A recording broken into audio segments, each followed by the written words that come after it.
If it's between a sweater that you really want to wear and more underwear, bring more underwear. I'm telling you right now, just do that right now.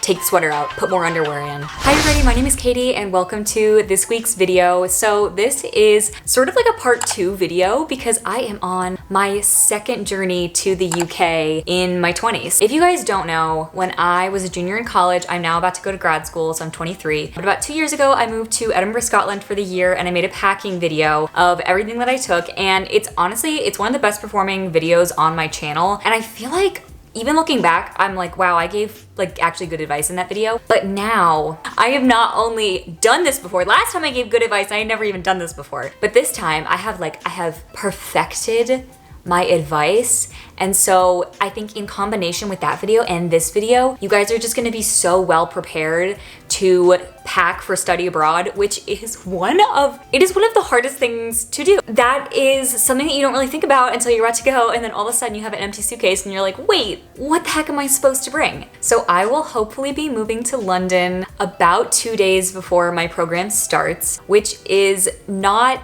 typical. So in regards to packing, this video is going to be what you need for the whole entire semester or year long. A lot of this advice is applicable to anyone regardless of their program length. However, this video is also going to focus on sort of that first 48 hours when you're in your new country, because that is the part that I didn't think about very much. There were a lot of us made poor choices in our packing that led to issues. So there were a lot of things that I wish I had in my suitcase that I just fully did not prepare for, because I was like, it's all gonna go great. Like, there won't be any problems.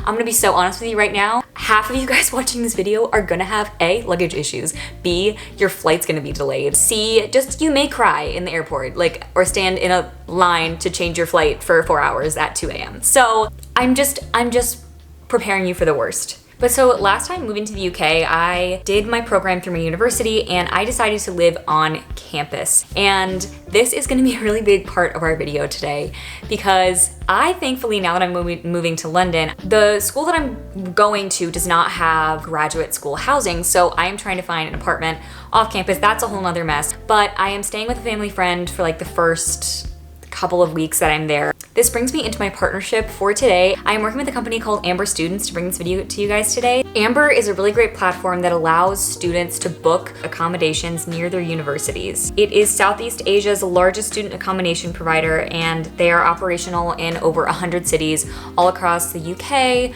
Europe, America as well. So if you are at a loss to find student housing, this can be a really great platform for you to book a place with little to no stress and worry. So basically, Amber allows you to have a very seamless transition if you're not planning to live fully on campus. So you can, number one, use their search engine to find accommodations near your university. And throughout this process, you can tailor the search to what you want to find. So you can find low to high budget options, find places with ensuite bathrooms, ones in the hall. If you want to live with roommates, if you want to live by yourself, you can find pretty much anything you would like to on their search engine. What's also great about them is they provide students with round-the-clock free and personalized assistance each step of the way. And most students really appreciate their student-friendly initiatives, such as their COVID-19 policy, under which they offer free cancellation and relief from visa-related uncertainties. No visa, no pay. So that, to me, is such a huge weight lifted off your shoulder. If you're a full-year student, you're going for grad school, you can have so many visa issues that let you not get to places in time, and having that guarantee that you can get your money back is such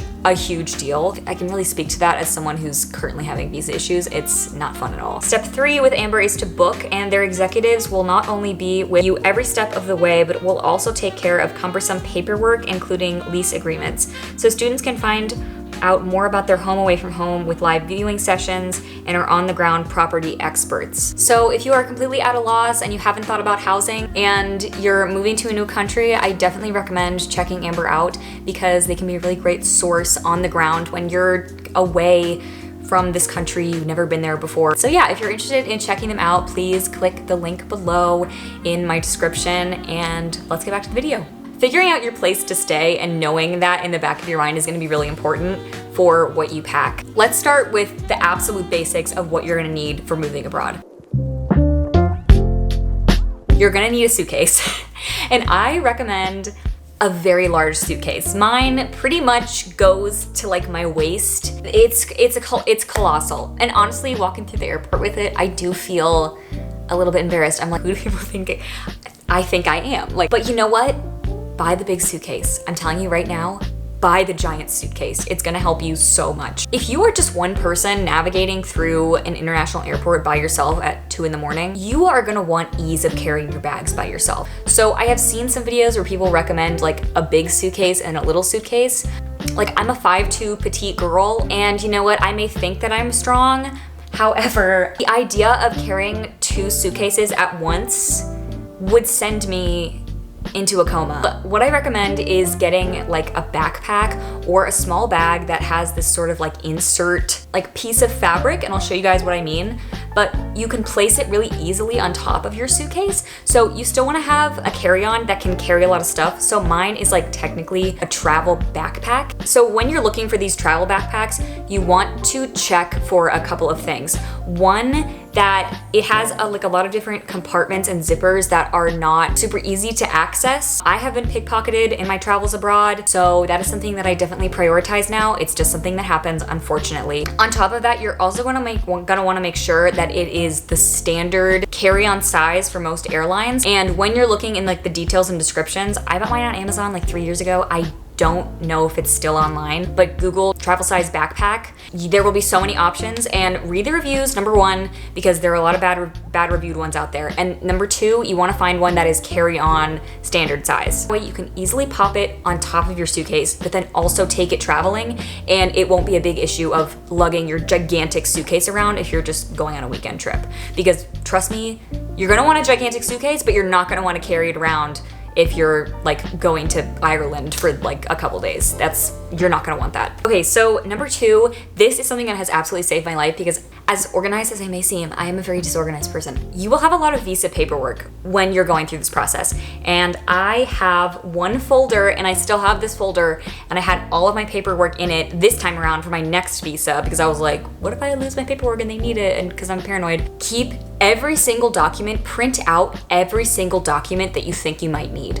Last time I did this, it was COVID, so there were like 400 more documents that I needed. Print out your CAS number, print out your admissions letter, print out visa application, like any single document you think that you might need. Honestly, just print it out and put it in a folder, and keep that folder, one, with you like at all times, like put it in a special place. Keep your passport in there as well, any sort of ID. And number two is you're gonna wanna have it slightly in like a good spot in your like carry-on suitcase, but also you need to have it accessible, because if you're going through immigration, it's sort of like a hit or miss if you're gonna actually have to talk to like a guy. But if you are stopped, like you're gonna have to have all of your paperwork ready to pull out, and that will save you just a ton of time and stress. And then so in your smaller bag, this is something that I wish somebody had told me before I went, is you're gonna wanna have easy access to things that you need. So what I would do, I have this travel size backpack. You're gonna wanna take the things that you need for the plane and put them in like a smaller tote bag that can go inside your carry-on. Like your book for the airplane, your headphones, your passport, your, I don't know, like your snacks, your whatever you want for the actual plane. When you're packing, you're gonna wanna Google the ounceage that you can carry on like toiletries and liquids, and you're gonna wanna get a plastic bag. So for that first night that you arrive, this is so big. If the airport loses your suitcase, which happened to so many people when I first arrived. 40% of the people that I talked to my first week who were international students, the airport lost their luggage. And I am fully preparing for it this time. And it happened to my parents when they came to Scotland, and they didn't get their stuff for like 3 days. And my mom can't see without her contacts, just to give you an example. And she put her contacts in her bag that was lost. Also, for your carry-on bag, you're gonna wanna bring anything that you can't live without. So like medications, underwear. Girl, bring some extra underwear. I had a girl who didn't have a towel, and when she showed up to the place she was staying that first night, she really wanted a shower, but she didn't have a towel, and it was like 11 o'clock at night. You're not buying a new towel at 11 o'clock at night. So she just like air dried, which I think is just like the funniest thing. Anyway. You do what you gotta do. Don't get me wrong, but like you shouldn't have to do that if you are prepared. Like if you have like a little towel, put that in your bag. Like even a hand towel probably would have saved her some trouble. And then also in that carry-on, just pack a couple of outfits. So the next thing that you're gonna need when you're packing, so you're gonna wanna get a scale, and if you can, get like a vacuum packer thing. I have never done this before, but I'm trying it out this time around, and I think that it's really gonna help me because I am like moving to London. So this time around, I've already done this, but I know that I want to have a good amount of room in my suitcase, so I did buy a vacuum pack. However, I still don't know how much that's going to change the weight of all that stuff, and I'll give an update in another video like how that worked out for me. You're going to want to have a scale so you can weigh your suitcase, because if you get to the airport and your suitcase is over 50 pounds, then you get charged like, sometimes it's upwards of like $100 or $200. So have that scale ready to test out your suitcase. Okay, so now we get to clothes and outfits, and this is like the actual fun part of the video. Like all the stuff before is just kind of like boring. When you're actually packing your suitcase, number one thing I recommend, look up the weather, your itinerary. If you're going with like a company that's running excursions, figure out where those excursions are and what you need to pack for those. My first year abroad, I went to the University of Edinburgh, and I went into the Highlands a lot. And the Highlands are really, really cold, and most of what you do requires hiking boots. That was something that I prioritized bringing on that particular trip. This time I'm going to London. I don't think that I'm gonna need hiking boots for the first 2 months, so I'm not gonna bring them. And that's just really being honest with yourself about like what you might need. I truly recommend is Googling videos on capsule wardrobes, looking up the season, what kind of weather you need. There are things in your wardrobe, and I talk about this in my other video, that you are going to naturally gravitate towards, that you wear more consistently on a daily basis. I love jeans. I worked at Madewell when I was in college, and I have collected a lot of really cute pairs of Madewell jeans. I cannot bring all of them. I am paring down my wardrobe to 4 pairs of pants. And this is gonna be like the base of your wardrobe. So because I'm going to London from October to December, I can maybe bring some new things for summer, but especially if you're only going for a semester, like don't pack a summer dress. Like that doesn't make any sense. Just leave that out. For this particular season, I'm bringing 4 pairs of pants. 1 pair of blue jeans, goes with everything, and I'm bringing my favorite pair that I can dress up, dress down, that just go with most things in my closet. And I have other really cute pairs that I want to bring, but I'm not going to bring them because that's called growth. And number 2, I am bringing a pair of like black, like kind of like work pants, I guess. Like I think they're called like chinos. I'm not really sure. But when I had an office job, I wore them. And they're just pants that are a little bit more dressier. So if I have an important event, I'm going for grad school. So if I have a meeting or something I need to dress a little sharper for, I can pull those out. Also, I know London, I think the dress code's like a little bit more elevated than I would have found in Edinburgh. So like that is what I'm prioritizing this time. And then I also bought this pair of like cargo-y pants. And I did buy them because Taylor Swift wore them. Yes, that's my toxic trait, but they're really cute. And they go with a lot of stuff, and they're good for winter months. They're a little more casual, but I can also dress them up if I'm like going to get dinner or something. So that is really the key. Dress up, dress down, those kinds of things. And then I'm bringing my favorite pair of white pants. They're like sort of like a canvasy, like white, like eggshell color. They're not technically a winter pant, but I wear them all the time in the winter with like a black sweater and a jacket. So I prioritize those over any of my other pants because I reach for them all the time. You know, just for the top, I recommend, figuring out what your colors are. That's like a really big thing. So like I really love like things that are black and navy and white. They complement my skin tone, and I always reach for them. So like this time around, I am prioritizing shirts that I can dress up and dress down. So like for a base, I'm bringing like a black t-shirt, different color t-shirts that are like really small and compact that I can wear interchangeably. I am bringing 1 short sleeve, like white button-down shirt, a long sleeve button-down shirt, because I really like wearing button-down shirts, and I like layering them under sweaters. I like wearing them on their own. So if it's hot, I can wear my short sleeve one, but if it starts getting colder, I can put, a lighter sweater on top and a jacket, or like a really thick sweater. Like really sticking to those basics. And then for me, I love a black sweater, and I am bringing like 3 black sweaters. And I know that may be like stupid to somebody else, but like I have a cashmere crew sweater from like J. Crew, and like all of these things first of all, if you go back and watch my other video, like all of these clothes pretty much are in that video because like I take care of my clothes. So taking care of your items, like taking them to get dry cleaned or learning the proper care. Like I don't like wash my jeans all the time, but you can clean them, but like you want to air dry them, like things like that. You want to look up the care, because I do have a lot of like investment pieces in my wardrobe, like a cashmere crew, but I think I bought that when I was like 18. Literally, what was I doing as an 18-year-old? Like buying that, whatever. But that was something I knew that I really could wear in my wardrobe a lot, and I had a gift card and it was on sale and I bought it in off season, and that is really like how I have a lot of my clothes from like these nice brands. Also, working retail when you're in college, like that's a really great way to build your wardrobe. And a lot of these pieces, like you'll see, I wore these pieces 2 years ago, like they're timeless. This is gonna be a long video, but I swear to God it's important. And then, you know, I have a couple of things that like I personally really like this season. So like I want to bring some skirts because I'm just like, I'm feeling like a skirt girly now and again. So I'm bringing 2 new skirts that I got, a sweater vest that I just got. And then with sweaters, you know, I have like some fun holiday sweaters that like I'm gonna see if I can get in my suitcase, to be honest with you. But those are kind of the things that I know in my head, like they might be put on the chopping block when it comes around to it. So another thing that I think really, especially if you're going to Europe, like I bought this leather jacket.